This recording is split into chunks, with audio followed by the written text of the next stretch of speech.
Thank you very much, Hadija, for that wonderful speech. And I think I announced earlier on that we had a change in the panel for the first session, which deals with the main theme on digital sustainability, data innovation for post-COVID recovery, because we had some apologies. And so our first speaker, which I'm inviting to the front table now, is Amadou A, President of the Cybersecurity Alliance. Amadou A, please come to the front. We also have Adama from the UNDP Accelerator Lab. Please come to the front. And we also have Madam Biran Gillen, President of the IT Association. So I think Biran is somewhere. She'll be joining soon, but I think it's important.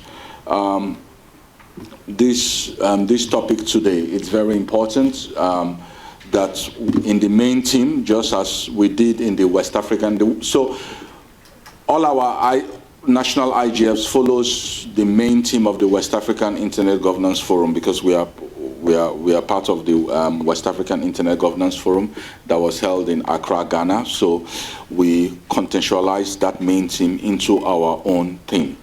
So it will be good to start with Madam Adama Jallow from the UNDP Accelerator Lab, because the UNDP Accelerator Lab have been launched in Gambia for a while now. I think it's over 4 years.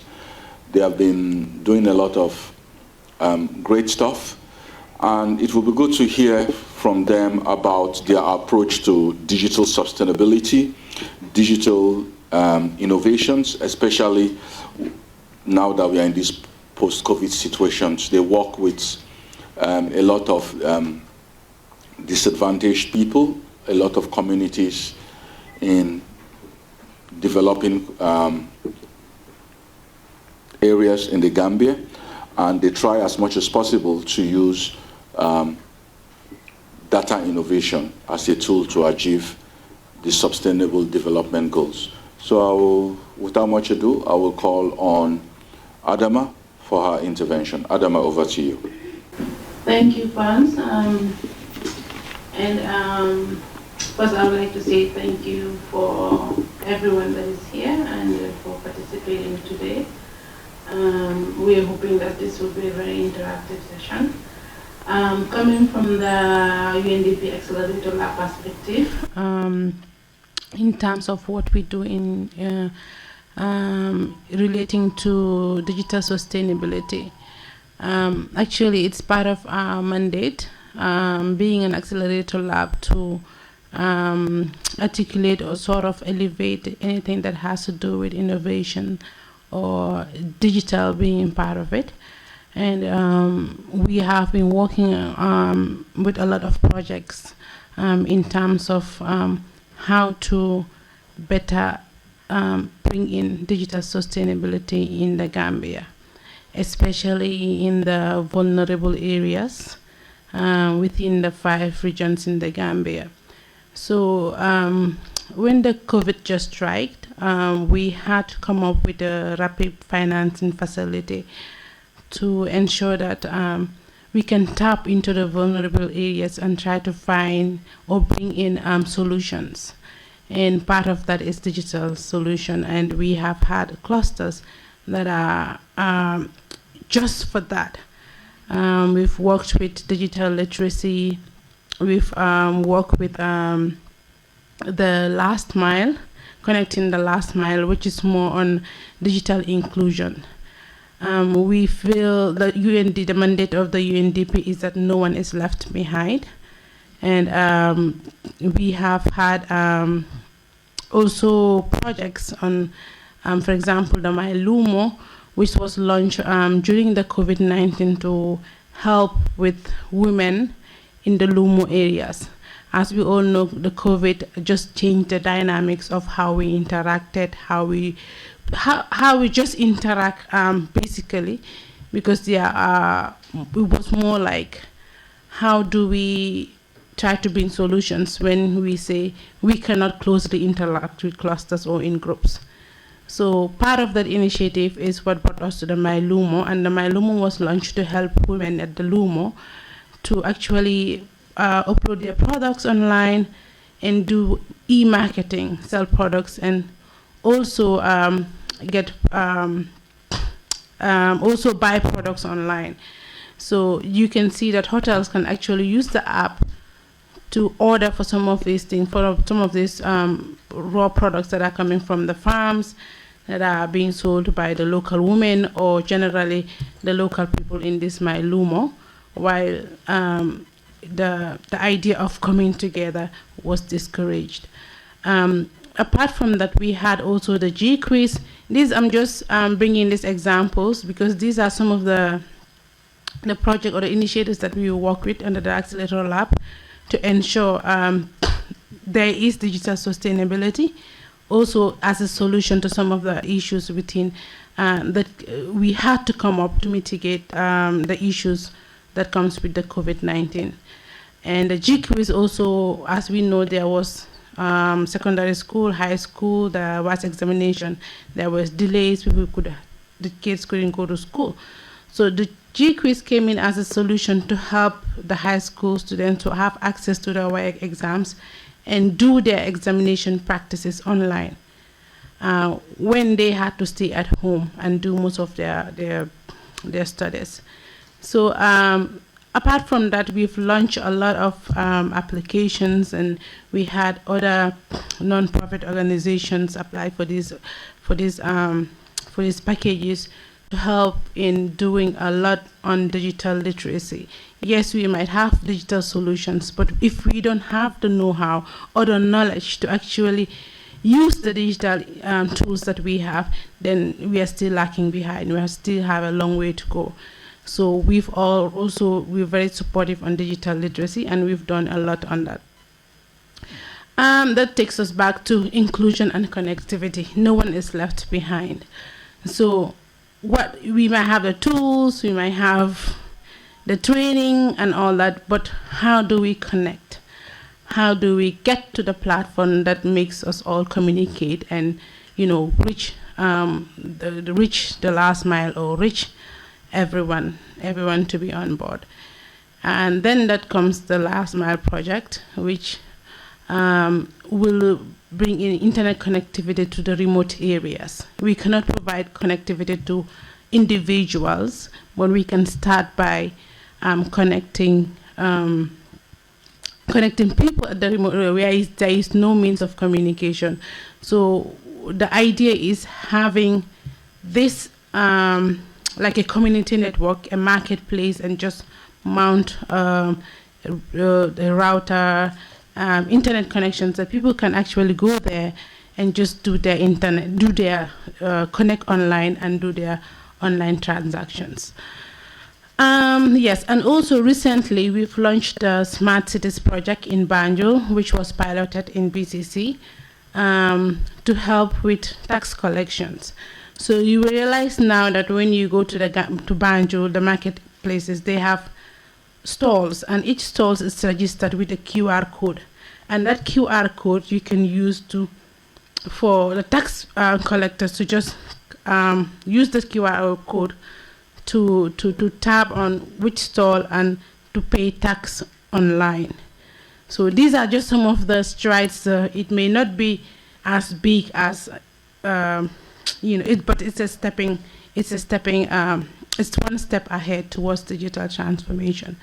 So these are just few initiatives that we have been involved with, and I will not take more time talking about this. I'm sure we will delve more into the issues and through the conversation. I'll let my colleagues take the floor. Over to you, Pons. Thank you very much, Adama Jallo. We now have Amadou A, President of the Cybersecurity Alliance of the Gambia. Everything they do revolves around data, safeguarding people's data. Within the COVID and post-COVID, that's what the Gambian Cybersecurity Alliance have been doing. If you check you follow their work online. They are one organization that have really done a lot in giving awareness on how to protect your data online and using various innovative means to do that. I think it is very important that he's contributing to this discussion. And so over to you, Mr. Amadou A. Okay, thank you. So first, I would like to say a very big thank you to the steering committee for organizing this year's IGF, which is an annual event for us to meet and discuss issues relating to the internet ecosystem. For us at the Gambia Cybersecurity Alliance, we have been doing a lot of cybersecurity awareness activities into information security, data protection and privacy, internet neutrality, internet governance, cyber espionage, fraud, just to name a few. Digital sustainability cannot be achieved if we don't have the right security in place. That is having the perfect cyber security in place.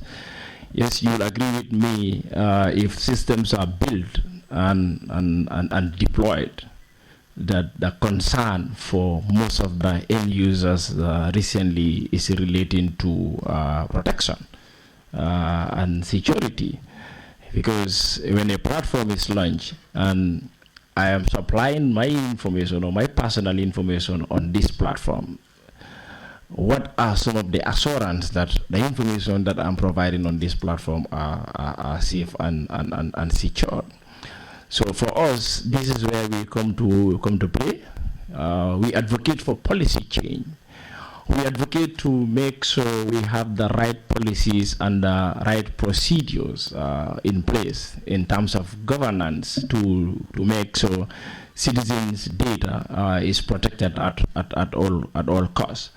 And also not only protecting citizens' data, but also protecting the privacy of the citizens, which is very, very important. And if you look at the mechanisms of governance, all these things are interconnected. When I say all these things are interconnected, meaning most of the things that has to do with digital economy, basically you will notice that in the Gambia, all the ministries are going digital. The Ministry of Information and Digital Economy is also working on what we call an e-governance. And within this e-governance, basically from my understanding, the objective is to make sure all the government ministries are connected to one bigger network. And the moment that happens, the challenge comes, because it means the scope of protecting those data or protecting the personal information of staffs and citizens will become a challenge, because the scope will be widened, meaning it goes beyond the Ministry of Information and Ministry of Communication and Digital Economy. It goes beyond the Ministry of Information. It goes beyond the Ministry of Fisheries. So how do we harmonize to make sure all these things are properly secured? That becomes a concern for the Gambia Cybersecurity Alliance. Most instances in the Gambia, we deploy systems, but we don't focus on the security part, which is very, very important. And digital economy or digital sustainability cannot be achieved if we don't have the right processes and right measures in place in order to protect that infrastructure. So the Gambia Cybersecurity Alliance, annually, we usually celebrate what we call the Data Protection and Privacy Day, which we celebrate every year. And since we started this, and part of our campaign is to make sure the Gambia gets what we call a data protection and a privacy law, which we have to applaud the efforts of the Ministry of Communication and Digital Economy. That now there is a draft, there is a bill that is available for data protection and privacy, and we only stop there at data protection and privacy.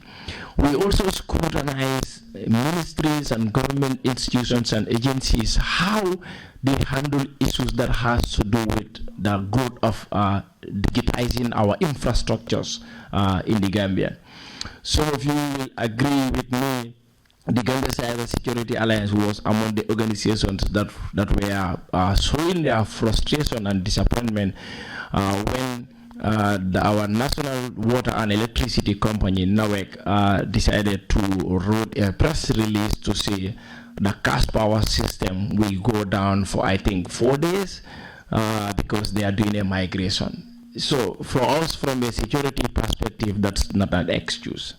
We all know in information security and also in cybersecurity, we have what we call parallel migration. You cannot put a system down because you are migrating it to another system. Those are things that are unacceptable, because for us, from the cybersecurity perspective, we feel that citizens' rights are being taken away from them. I remember some people did not prepare for it. You agree with me, in the Gambia we live from hand to mouth. You go to the market, you make your sales, you come, you buy $50 in cash power and put it in your meter. So if the provider is telling you you need to prepare for the next 3-4 days, the service will go down. The next 3-4 days, it means this guy need to make sure he get at least a $200 or a $400 in order to buy that and put it into his cash power. So these are some of the things that we campaign for, and we see it as something that is really unacceptable. Coming to the security sector, the Gambia Cybersecurity Alliance is really concerned with the rapid growth of technological deployment in the sister forces, that is the security force. You will agree with me, the Gambia Police Force has what we call the WAPIS project, the West Africa Police Information System, and Gambia is among the countries that is being piloted. And the WAPIS is a very, very good system because it helps the police in terms of tracking crimes. If a crime occurs in Jarasoma, when you report it to the station, it will be logged into this database platform, and it will all be hosted on a server that is within the Gambia, not even outside the Gambia. So because that migration is happening, that rapid transformation in terms of digital information systems is taking place, we are concerned that the efforts that we have been playing in terms of supporting the Gambia Police Force in building their capacity in terms of cybersecurity, we really believe we need to strengthen that. This is why last week, 2 weeks ago, we had an engagement with the Gambia Police Force to strengthen that partnership. Because we are supporting the Gambia Police Force to set up the first ever cybercrime unit for the Gambia Police Force. We did the first 2 phases of the training, and I'm happy to report that most of the personnel in that unit are the ones that are handling all cybercrime cases for the Gambia Police Force. But no matter what happens, even if a crime is committed, the criminal also have some rights when you come in terms of privacy. So the information that is being collected from the criminal need to be safely kept and secured. Still within the digital economy. Those of you who are following us, you notice that we also paid a courtesy call to the Chief of Defense Staff, that is the CDS at the Ministry of Defense. The armed forces is the first line of defense for the Gambia when you come in terms of physical security. That is the perspective that we are looking at it. But I can tell you, the armed forces can also be the first line of defense when you come in terms of cyber security in every nation. We've seen the countries like US where they have the cyber command. Even our neighbors, Senegal, I was in Dakar 2 months ago on the security summit. They have the Senegalese cyber command. And this command comprises of all the sister forces. They created a special unit that monitors the Senegalese cyberspace. Now, coming to the Gambia, we have also expressed our concern with regard to protecting the digital space in the Gambia, which is very, very important. I believe some people will be surprised. Our country, looking at the way we are, we don't even have a radar. We call ourselves a serious country. So it means if any aircraft is to enter into Gambia's airspace, we can tell, because we don't have the digital equipment that is going to detect aircrafts in our airspace. So Senegal has to provide us a cover in that aspect, meaning any aircraft that pass through the Gambia's airspace, those of you who understand aviation, you'll agree with me. If you pass through any country's airspace, you pay a certain amount of money to that country. So for us, Senegal has to provide us with the statistics to the Gambia Civil Aviation Authority to say, Banjul, yes, this month, these are the number of flights that has passed through your airspace. These are things that are unacceptable. From a security point of view, we've seen some of these things as huge security vulnerabilities that no country should operate without. And we express our concern to the Chief of Defense Staff when we come in terms of also having military radars. If the Gambia Civil Aviation Authority did not have a radar to protect our digital space, that should not stop the military from having the defense radar to detect equipments, flights, things that comes to our airspace. And honestly, we have a very, very proactive CDS, and already they have, from their level, they have also started engagements with other partners to see how best some of these things can be put in place. So all the things that we will be discussing for the next 2 days, basically it's not only to come and focus on the good things, but also to look at some of the areas that we believe we need to improve on when we come in terms of digital security. And how do we harmonize the various platforms that governments are initiating? In the Gambia, it is sad, every ministry is operating in silos. Every ministry is operating on their own. You go to a particular ministry, they have their own database, they have their own, whatsoever. You go to another ministry, the same thing. Departments, the same thing. So things are not harmonized. And honestly, we cannot achieve digital sustainability, we cannot achieve digital growth if we don't embrace technology and leverage the usage of it. And in embracing technology, to leverage technology in order to help us in terms of economic growth, security is paramount. We can't just go without security. We have seen the cases of the passport. The passport is initiated and made by a separate company called Zetis. And the ID card and the driver's license is made by a separate company called Simlex.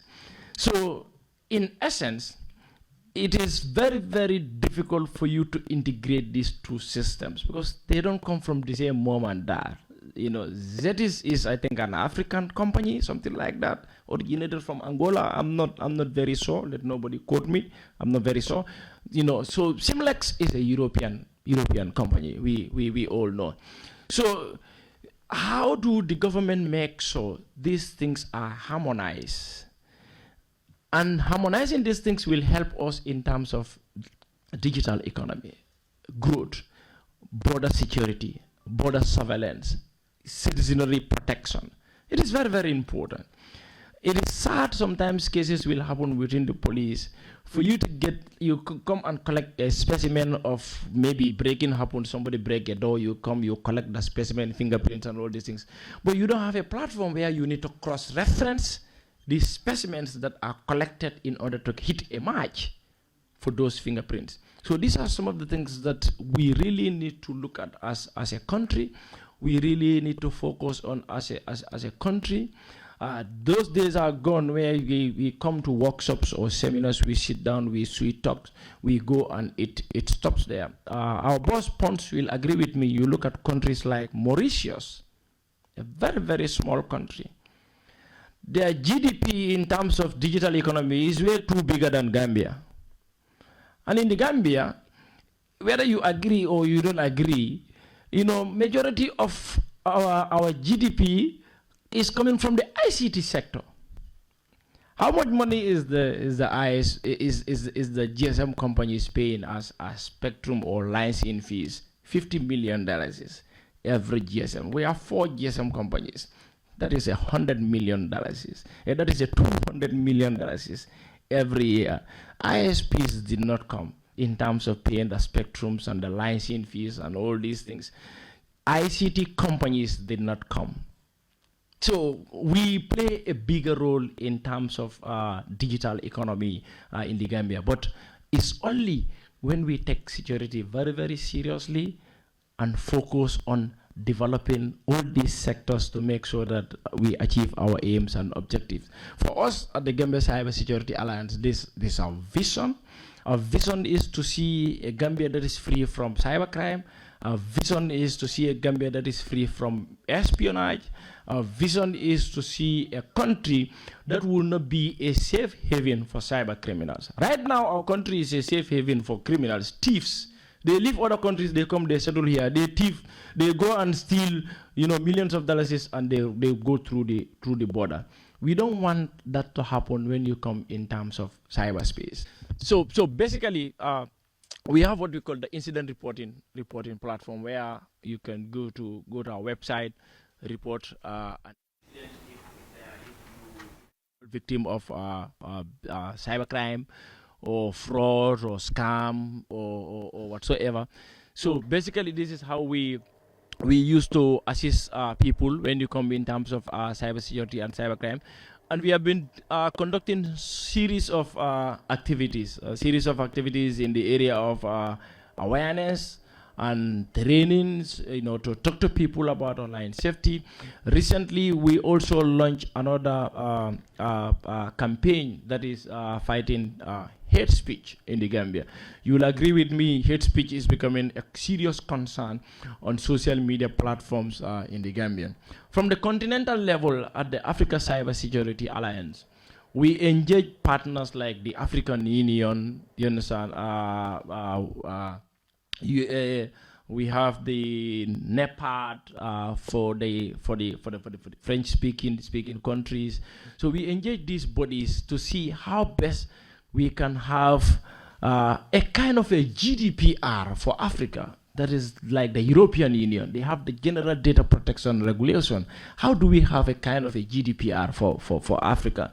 And also, not only that, part of our concern also is to question the role of the African Union Cybersecurity Experts Group. What is their role? What is their function in terms of digital security and digital economy for Africa? What are their functions? And you will be surprised, you know, the African Union must admit, yes, the African Union Cybersecurity Expert Group is there, but it's not a very, very strong, you know, group that is operational.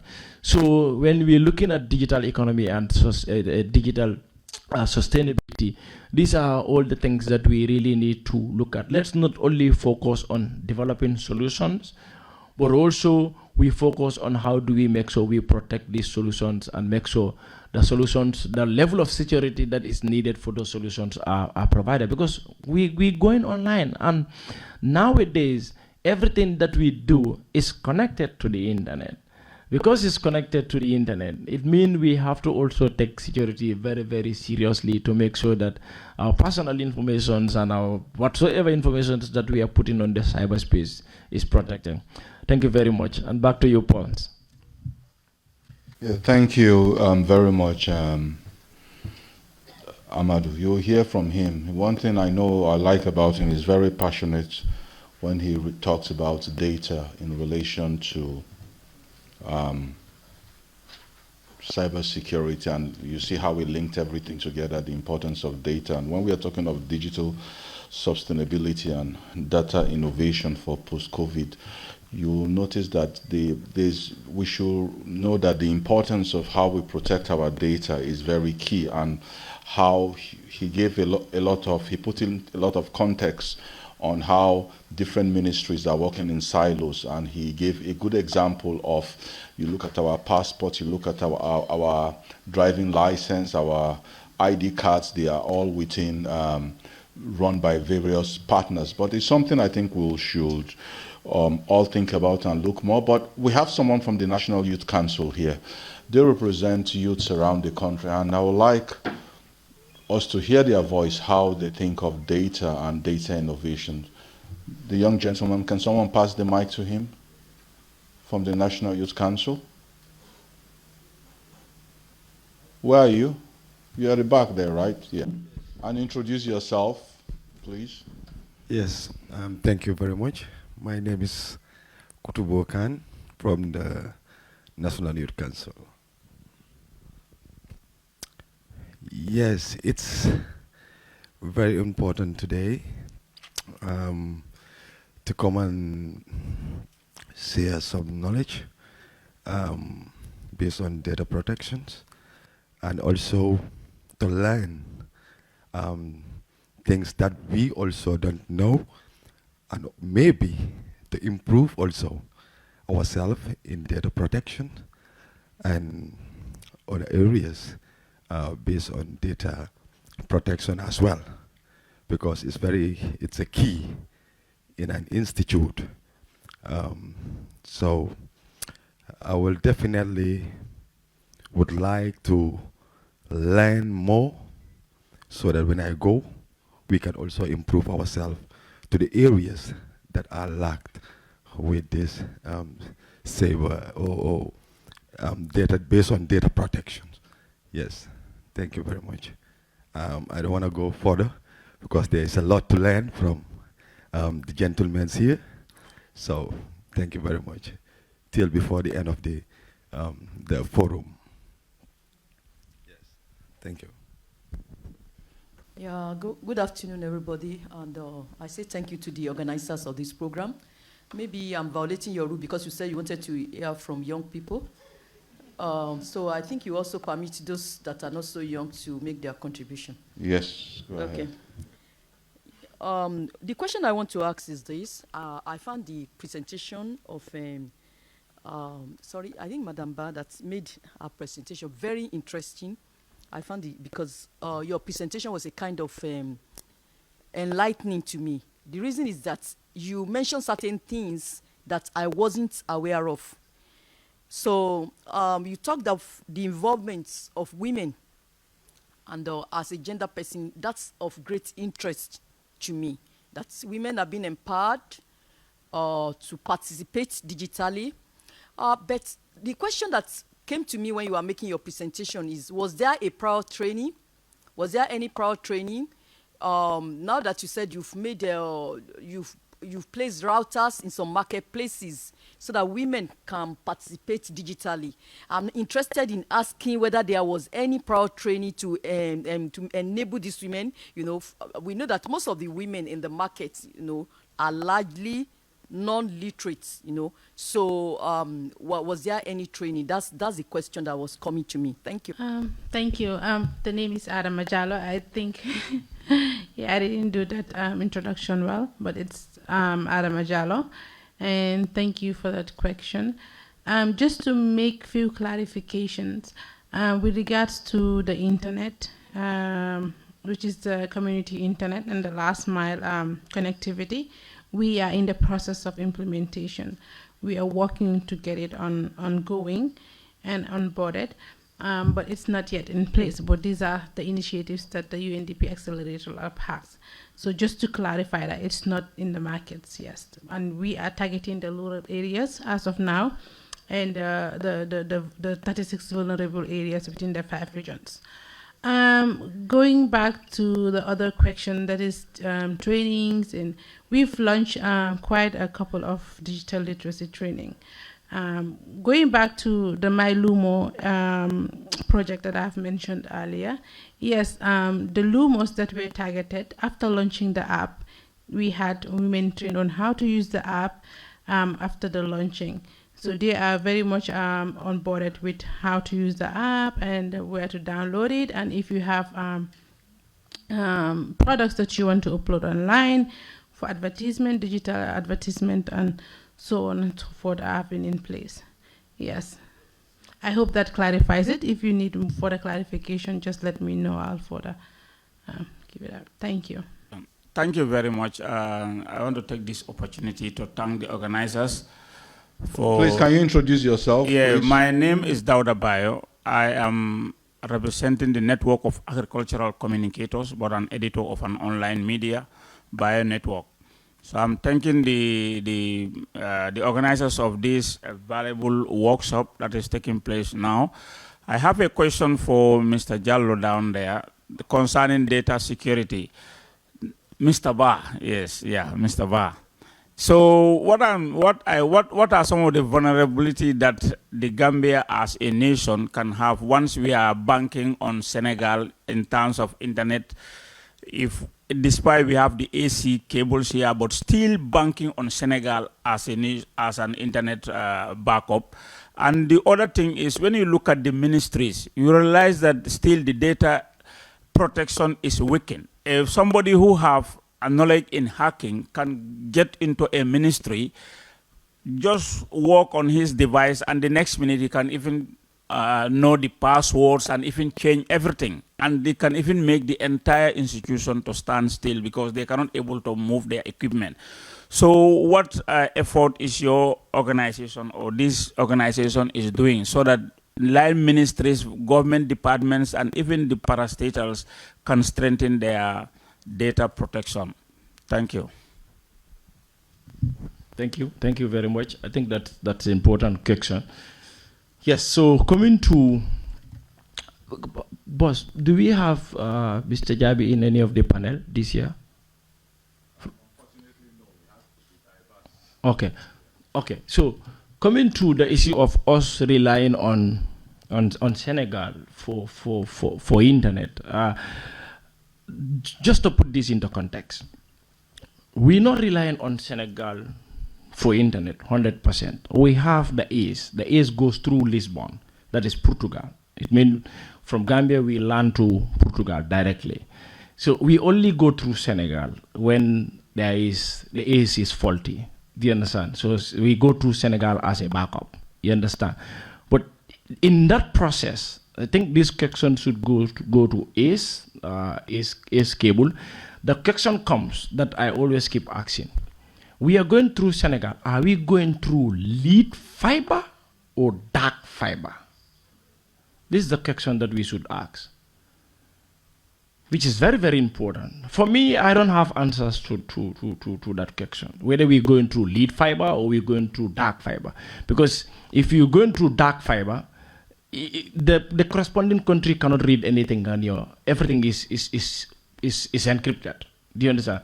If you're going through lead fiber, there is high tendency that the corresponding country can read every pocket that fly through that cable.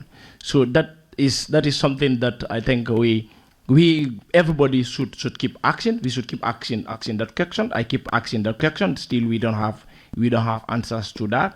Yes, sometimes there are certain things that people will tell you, these are issues of national security. Issues of national security, but as Gambians, we need to know if we are routing through Senegal. Are we routing through lead fiber or dark fiber? Coming to the aviation, radars are very, very important when you come in terms of flight information. They provide the position of the flight. They tell you the accuracy of the flight. They tell you the distance between the country and the landing area. And in aviation, they have what we call trunking of communications. That is how flights, pilots transition from country A to country B to country C to country D up to the country that they are going to land. So aviation is just like cybersecurity. It's a collective responsibility. If you fly from Casablanca will escort you up to the time where their collinear communication stops, and they will hand you over to the next country. They will not just hand you over like that. They will make sure you establish communication through a secondary comm with the other country before they will hand you over. So Senegal, we get radar support from Senegal. This is since during Sadauda's time. It's not something new. It's since from the First Republic, and it's still happening. So when you come to landing, that is where the most important part comes. That is our our international airport. There are equipments that support landing that we don't rely on Senegal. That is where the most dangerous part comes. But thank God that the airport has equipment, that handles that when you come in terms of landing. That entire data, everything comes to it. So how exposed is the Gambia in terms of data protection?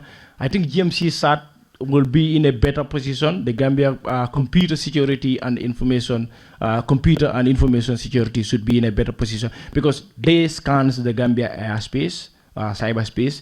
They have a monthly report that they provide to central government to say these are the institutions that are vulnerable, that are also having some weaknesses in these social areas. So those are some of the, for us, what we can do is to advocate, make noise to make sure government hears what are some of the things that are happening in cyberspace. Yes, Mr. President, I was asking, is our database secured that it won't be leaked? Like, is it secure that foreign countries or, I can say foreign countries or anywhere outside the Gambia can have an access to our database generally? You have to be specific about what database are you talking? Meaning our like information leaking, leaked information. Okay, so you government data. I think if I'm perhaps like the government data, which is yes. If I will help you rephrase that question, I will say let us look at it from the angle of our current data. Where is it being stored in terms of our ID card, in terms of our passports, because all these are companies that and confidential data. Yeah, confidential government data. So Amadou, you deal with all these things. So over. Okay, so thank God, GMC-SAT, the representative is here, Dauda. Maybe we'll give him the floor to delve on the first guy's question. Now, coming to our data, there has been series of concerns, especially from the Gambia Cybersecurity Alliance, that we have been asking this question. Can Similex come and tell us where our data are stored? And we keep challenging the Gambia Immigration Department to say, Gambia Immigration Department, you need to tell Gambians where these data are. You see, I'll give you an example. You remember the ID card before Similex, which comes from Gambis. Imagine that database, the government don't even know where it is. Those, our previous ID cards, the fiber one, the one we were using before the Similex one, no one knows where the data is. No one can tell us where the data is. We've been asking about this data, this ID card data. No one knows. That is because we don't make governments, when they are signing contract, for me, I think there is always lack of consultation, expatriate consultation in these things, and also make someone held responsible during signing of contracts. So as we speak, our data is still with ZETIS when you come in terms of biometric passports. The normal passport is still in the hand of Immigration Department, that is under the government. But the biometric passport is still under ZETIS. They handle the data. You understand? And for Gambia Cybersecurity, we keep asking this question. Do government even do audit? We don't still have answers. We want to know who in the government conduct, quarterly audit to go to ZETIS and find out. We came to audit the data. Is the data available? Which servers are hosting these data? Show us proof. They go with experts. Experts should be there to verify these things, just to confirm that yes, the database is here and the servers are in the Gambia, our data are in the Gambia, and not only confirming but also performing some level of vulnerability analysis to understand whether there are any backdoors that somebody might be out there, out of this country, that is stealing, or where the server is forwarding these informations to outside servers. We need to ask that question. There was a time I ask myself this question. I always say it. People always say, Gambia Immigration Department, they go to Europe to go and do verification of Gambians. I'll be like, but we need to understand. Do we go through the contract we have with Simlex? Simlex is a EU company. It's within the European Union. And within the European Union, they have what they call the General Data Protection Regulation. So for me, my feeling is, you think if EU requested some information about some Gambians in abroad that have passports in the Gambia and national ID cards, do you think Simlex will be in a position to say no?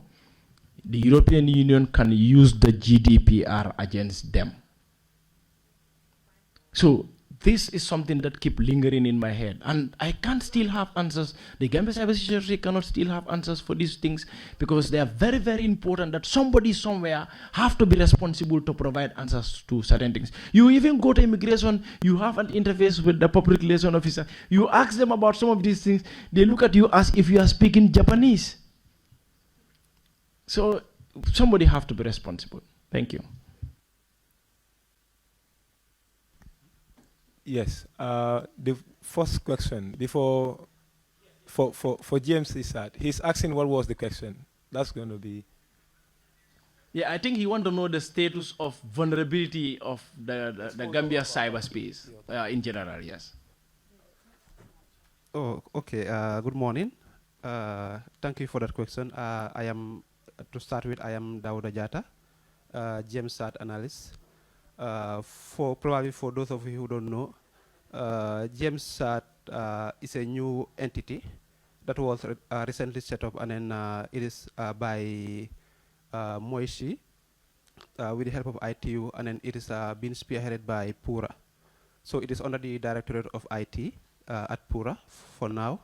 So basically, what is James Isad, what it stands for? It's a Gambia Computer Security and Incident Response Team. So basically what we do is we are mandated to look into the security aspect or security incidents that are happening. But for right now, we are very limited in with our scope, but as time goes on, we will expand. So just to come to answer your question, yes, there are many vulnerabilities in the Gambia cyberspace, just as in any country, okay?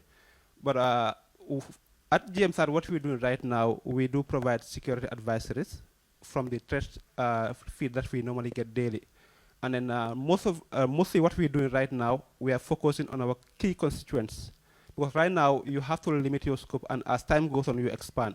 So right now, what we're doing right now, we're targeting the key institutions, like the banks, like the telecoms, and then what key government entities. That's what we're doing right now. Okay. So yes, there are many vulnerabilities when it comes to cyberspace in the Gambia, and that we are monitoring every day. And then we do send out security advisories and the measures that are necessary to make sure that they are addressed. I hope that answered the gentleman's question. Do we have any more questions? No? Thank you, Amadou. Thank you, Adama, for that interesting discussions. Thank you.